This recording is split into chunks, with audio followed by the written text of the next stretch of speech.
You know, I never thought I'd find myself saying this, but honestly, given how the series has been as of late, I kinda miss that experimental phase Sonic the Hedgehog had. To those who don't know or remember, in the 2000s, while Mario was off dominating the platformer market like he does, and Crash was being hot potatoed between various developers, Sonic Team decided that platformers with a focus on speed wasn't good enough for the blue blur. So they started throwing tons of crazy ideas at the wall with pretty much every new release. From playing as 3 characters at the same time, to partaking in beat-em-up combat as a stretchy armed werewolf Sonic, to playing an on-rail hack and slash, to Shadow the Hedgehog. One could argue this period of Sonic's history was one of serious identity crisis, and in many ways they'd be right about that, but as someone who grew up in this era, there was an odd sense of charm to these insane gimmicks. And every once in a while, an idea would actually stick a bit. One of these generally better received titles would be none other than Sonic Team's attempt at putting Sonic into a racing game. Now, Sonic was no stranger to racing games at the time. Given the whole focus on speed the series has, it made perfect sense to put Sonic in that genre. But despite this, there had only been 3 racing games in the series beforehand. Sonic Drift 1 and 2, which were overly simplistic portable kart racers, and Sonic R, a rather infamous on-foot racer. And yes, I know the kart racer mode in Sonic Adventure 2 exists, but we're talking full-on racing games, not modes. Then, in 2006, Sonic Team took another shot at it. But instead of going the easy route and making a Mario Kart-style game, which would ironically happen 4 years later, they pulled their trademark "let's do something weird" card and made it a hoverboard racing game. And thus, Sonic Riders was born. Now, I grew up playing Sonic Riders, having gotten it close to its launch, and I actually went on to 100% it, which, given one of the unlockable characters requires 50 hours of playtime, it isn't the quickest feat to pull off. But it's been a while since I last played it, so I felt it'd be fun to revisit it and look at it with a more critical eye. And especially after recently playing Sonic Forces for the first time, I could really use some cheesy fun Sonic right about now. So pretty much right after you boot up the game, you're treated with a special little intro.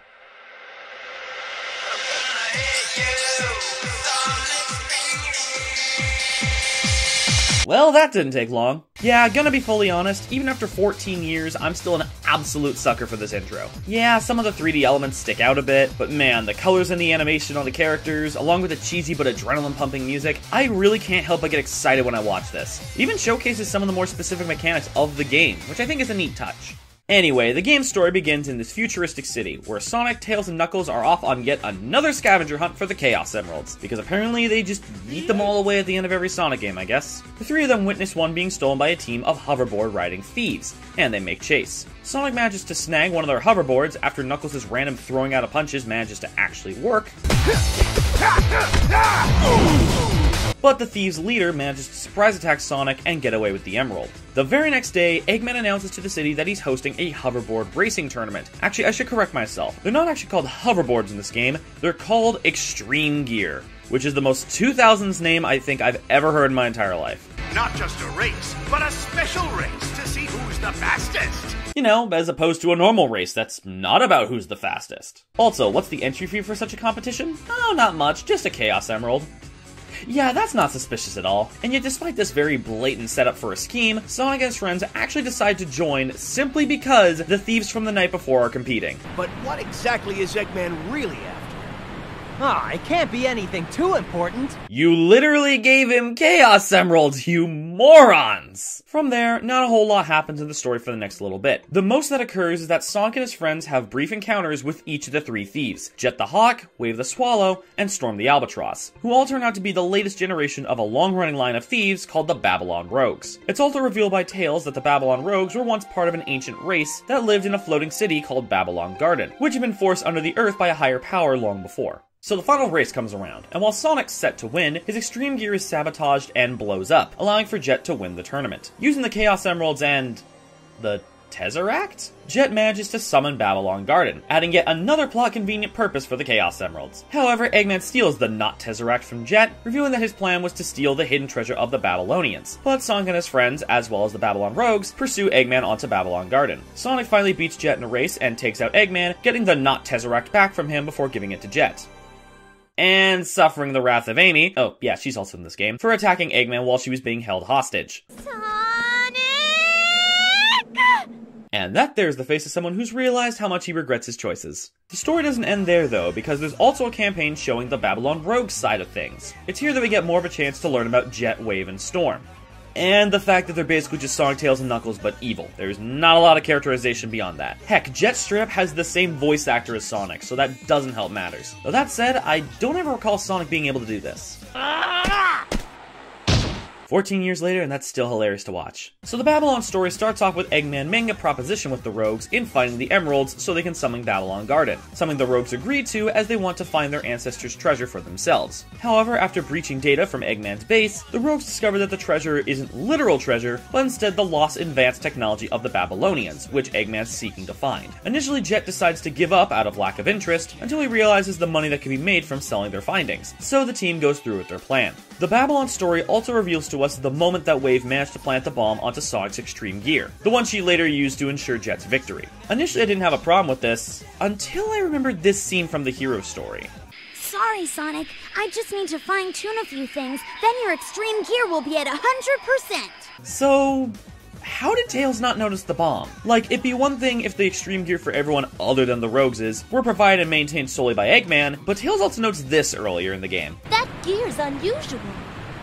Customized it myself. With that in mind, you'd think Tails would have noticed the addition of a bomb on the bottom of the gear, but I guess he suffers from short-term memory loss? Beyond those details though, not a whole lot occurs in the Babylon story up until the end, because it actually continues past where the hero story ended. The Babylon rogues unlock the doors to the treasure using the Not Tesseract, and they, along with Sonic and his friends, face off against the treasure's Genie Guardian in a pretty bad boss fight, but I've already ranted about that in a previous video. And afterwards, Eggman puts them at gunpoint to get the treasure, which turns out to be a carpet. I went to the trouble of holding the World Grand Prix for this?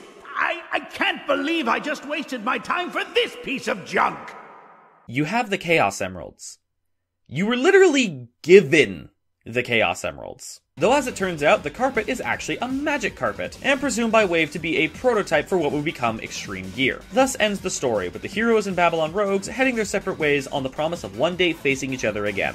Honestly, as dumb as the story is in many ways, it's still pretty entertaining with how blatantly cheesy it is. And again, especially after playing through Sonic Forces and experiencing its half-hearted attempt at a dramatic story, I've really been needing the cheesiness of this era of Sonic back in my life. So while ridiculous and technically not great, this was refreshing to watch.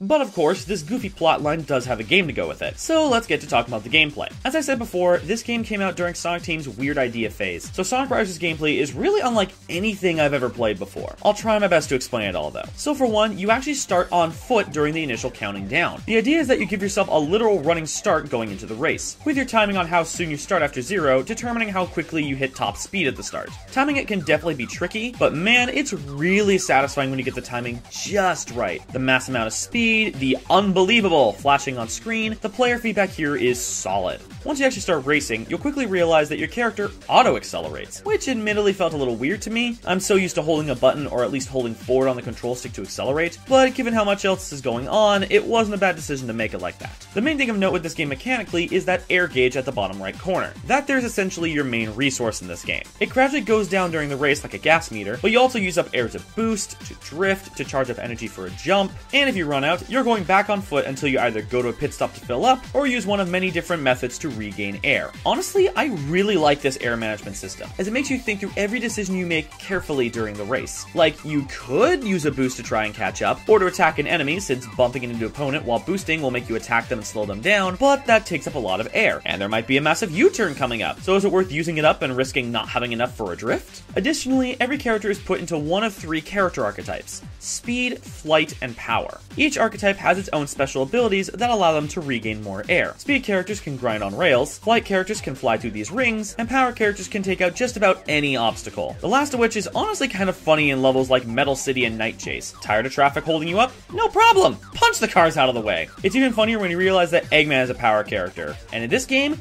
he doesn't use gadgets to clear his path. No obstacle can stop Eggman. You got that right. Now, while using these archetype-specific routes can easily get your air filled back up, they're not always necessarily the quickest routes. Sometimes they may take a bit longer than just boosting down the regular path. So once again, it comes down to that risk-reward balance, which I really like. Also, given this is a Sonic game, rings play a part in the gameplay as well, this time into a leveling system. Once you have a certain amount of rings, not only will your air gauge increase in size, but your boost attack will change, and even some of your stats will increase. But also, much like other Sonic games, if you get attacked or fall off the track, you drop all your rings moves, and thus you lose all your upgrades, thus requiring careful movement and strategy. And this is all before mentioning elements like turbulence and the trick system. Turbulence is a trail of air made by fast-moving racers, and it can be ridden on like a half-pipe, allowing for players to not only catch up, but also do tricks off the edges to build up air. And the trick system has its own layers of strategy, speaking of which. When going off certain ramps, you'll have the opportunity to move the control stick and do tricks. The better the trick by the time you land, the better your letter rank and the more air you receive. However, you can charge a jump with the A button, which will allow you to do tricks off most ledges, as well as get more height on trick ramps. Plus, depending on if you tilt the control stick forward or backward while letting go of the A button, your jump will either increase exponentially in distance or height, allowing you to get to certain shortcuts. Now, all of this combined creates a racing experience that, while definitely hard to master, is incredibly fun to play. And this is on top of having tons of various extreme gears to pick from, many of which introducing their own twist on gameplay. Some use rings as fuel instead of air, some allow your character to take other archetype-specific shortcuts, some are based on old Sega arcade machines and will change the music, just to name a few examples. The point is, the game has a lot of depth, and it makes for a really solid racing game.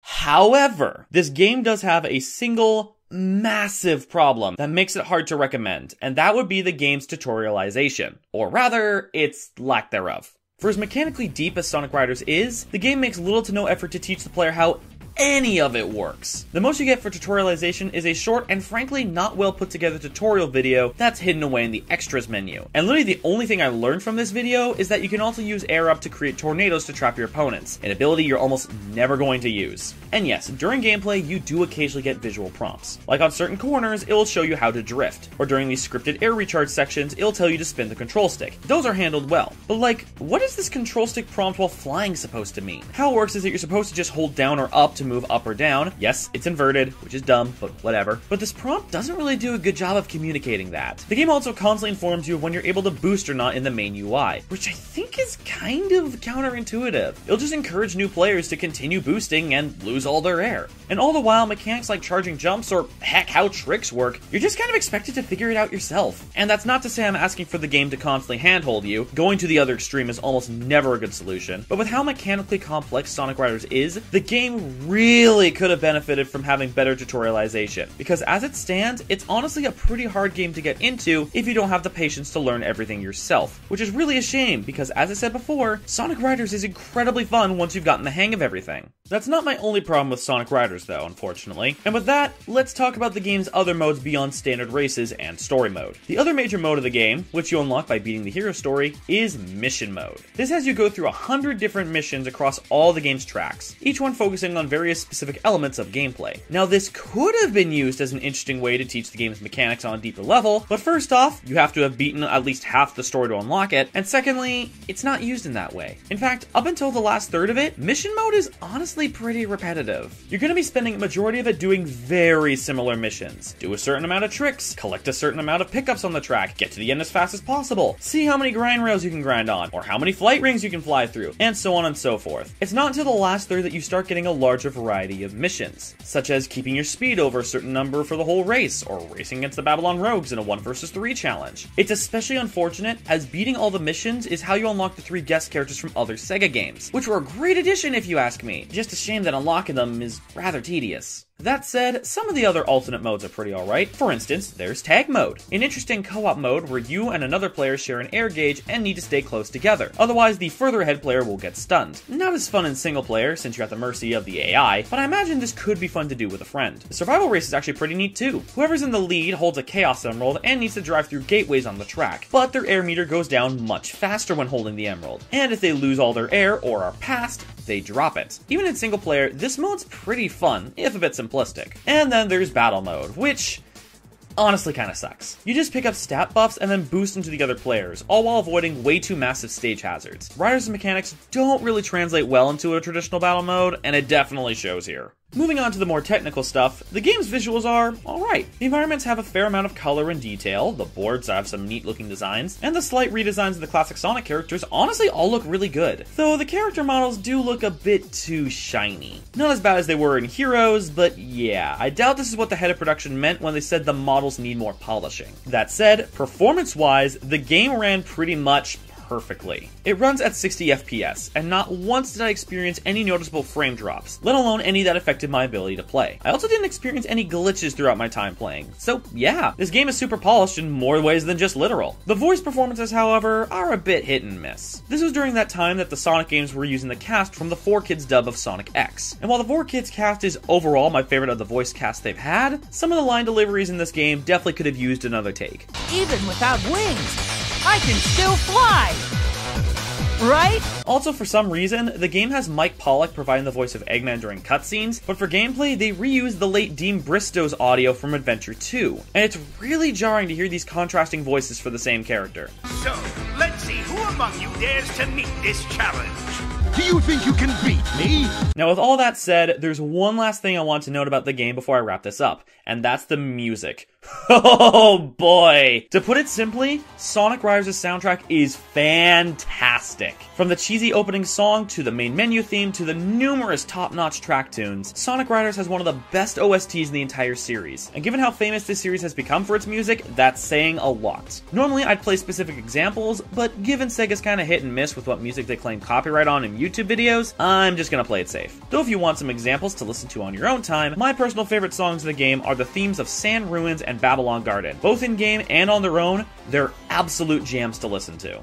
So yeah, Sonic Riders is certainly a unique game to say the least. It's got a lot of interesting ideas, and brought all together, it makes for an overall really fun game. But unfortunately, the steep learning curve, combined with the game's minimal efforts to teach the player how basically any of the mechanics work, does make it hard to recommend. That said, if you do have the patience to try and figure it all out, again, this is a mechanically deep and in general, incredibly satisfying racing game, despite its weird premise. Now, despite the game's overall mixed reception at launch, it did seem to sell well at least, because Sonic Team went on to make 2 more Sonic Riders games, with Sonic Riders Zero Gravity in 2008 and Sonic Free Riders in 2010. I originally was actually going to make this a double feature covering both the original Riders and Zero Gravity, but I had some technical issues when trying to record footage for Zero Gravity. If I can get it properly working, I'll definitely take a look at it in its own video in the future. And to those wondering if I'm ever going to review Free Riders, well, first off, I don't have an Xbox 360 or Xbox One, let alone a Kinect, and secondly, no. But that's just about everything for now. This has been Black Mage Maverick, and until the next video, have a nice day, everybody.